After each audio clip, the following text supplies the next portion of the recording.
வணக்கம். ஒரு விழிப்புணர்வான ஒரு பதிவு. உங்களுக்கு எல்லாம் தெரிஞ்சிருக்கும், தெரியாத ஒண்ணும் கிடையாது. நான் ஒண்ணும் புதுசா சொல்லப் போறதில்ல. இருந்தாலும் நான் கண்ட விஷயங்கள கொஞ்சம் 1, 2 பேர் தெரியாதவங்க இருக்கலாம். அதனால நான் உங்கள்ட்ட சொல்றேன். மீன் வாங்குறோம் இல்லைங்களா? மீன் வாங்குற கடைக்கு போனோம்னா, எலக்ட்ரிக் கல் இருக்குனாக்கா ஒண்ணும் பிரச்சனை இல்ல. நிறுவ போட்டு அடுத்த இடத்துல போய் வெட்டி குடுப்பாங்க. அத வாங்கிட்டு வந்துரலாம். ஆனா, இந்த மேலோட்டமா மேல வச்சு ஒரு வெளியில வச்சு, கீழ வச்சு வியாபாரம் பார்க்குறாங்க பாருங்க. திராஸ்கல் எடைக்கல் கையில வச்சு வியாபாரம் பார்க்குறாங்க. அவங்க வந்து நிறைய ஒரு ஏமாற்று வேலை பார்க்குறாங்க. எப்படின்னு கேட்டிங்கன்னா, ஒன்று திராஸ்கல்ல தள்ளி விடுறாங்க. தள்ளி விட்டு ஒரு 3/4 கிலோ இருக்கிற மாதிரியான ஒரு அளவில் கொண்டாந்து கொடுத்துட்றாங்க.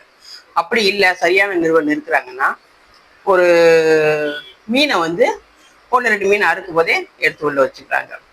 நான் மீன் வாங்க போகும்போது 1 கிலோ மீன் வந்து ரேட்டை கேட்டுட்டு நான் விலை எதுவுமே குறைக்கல. அவங்க சொன்ன ரேட்டுக்கு எடுத்து வைக்க சொல்லிட்டு ஒரு 6 மீன் இருந்து எடுத்து வச்சுட்டேன். எடுத்து வச்சுட்டு அவங்க யாருக்கும் சொல்லிட்டு நான் எப்பயுமே வந்து எலக்ட்ரிக்கல் இருக்கிற இடத்துல தான் போய் வாங்குவேன். ஏன்னா திராசன் இருக்கிறவங்க வந்து அடிக்கடி என்னை ஏமாத்திருக்கிறாங்க, நான் ஏமாந்துருக்கிறேன். அதனால ரொம்ப டென்ஷன் ஆகும். அதனால வாங்க மாட்டேன். அன்னைக்கு சூழ்நிலை சரியில்லைன்னு சொல்லி அவங்ககிட்ட வாங்கிட்டேன். அதே மாதிரியே இந்த மாதிரி நிறுத்து போட்டு நான் கொஞ்சம் ஞாபகம் இல்லாம ஒரு ஃபோன் கால் வந்துச்சுன்னு சொல்லி ஃபோனை பேசிட்டு இருந்தேன்.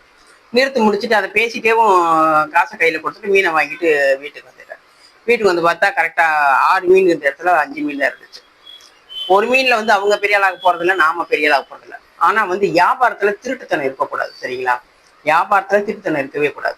சப்போஸ் நீங்க இந்த ஒரு மீன் எடுத்து வைக்கிறீங்க, உங்க மீன் ஃபுல்லா வியாபாரம் பார்க்காம போயிட்டா தூக்கி ஓடையில போட்டு தான் போகும், சரிங்களா? இந்த மாதிரி தவறெல்லாம் பண்ணாதீங்க. திருட்டா இருந்தாலும் சின்னதா இருந்தாலும் சரி, பெருசா இருந்தாலும் திருட்டு தான்.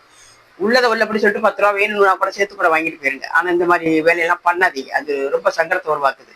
இது வந்து ஒரு திருடு, நம்ம ஏமாத்துட்டோம், ஒரு மீன்ல நம்ம ஏமாத்துட்டோம் நினைக்கும் போது பயங்கர டென்ஷன் ஆகுது.